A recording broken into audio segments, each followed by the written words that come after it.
Argentina கால்பந்து அணியின் கேப்டனும் super star விளையாட்டு வீரருமான Lionel Messi GOAT India tour 2025 என்ற பெயரில் 3 நாட்கள் இந்தியாவுக்கு சுற்றுப்பயணம் வந்தார்.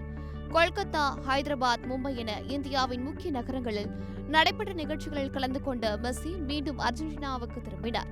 சுற்றுப்பயணத்தில் ஒரு பகுதியாக குஜராத் மாநிலம் ஜாம்நகரில் உள்ள ரிலையன்ஸ் குழுமத்தின் வந்தாரா வனவிலங்குகள் மறுவாழ்வு மையத்திற்கு மெஸ்ஸி சென்றார். அங்கு அவருக்கு சிறப்பான வரவேற்பினை அளித்த ஆனந்த் அம்பானி மெஸ்ஸிக்கு ரூபாய் 10 கோடியே 90 லட்சம் மதிப்பிலான ரிச்சர்ட் மில்லை கடிகாரம் ஒன்றை நினைவு பரிசாக வழங்கினார். உலகம் முழுவதும் இதுவரை வெறும் 12 கை கடிகாரங்கள் மட்டுமே தயாரிக்கப்பட்டிருக்கிறது. மிகவும் அரிதான கடிகாரம் என்பதால் ஆனந்த் அம்பானி கொடுத்த இந்த பரிசு இணையத்தில் பேசுபொருளாக இருக்கிறது. இதற்கிடையே தன்னுடைய இந்திய பயணம் குறித்து மெஸ்ஸி, இந்த 3 நாள் இந்திய பயணத்தில் என் மீது அன்பும் ஆதரவும் காட்டிய அனைவருக்கும் நன்றி தெரிவித்துக் கொள்கிறேன். உண்மையிலேயே இது எங்களுக்கு அழகான அனுபவமாகும்.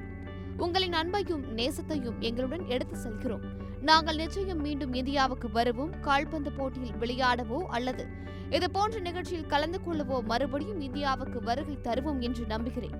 இவ்வாறு நிகழ்ச்சியுடன் தெரிவித்திருக்கிறார்.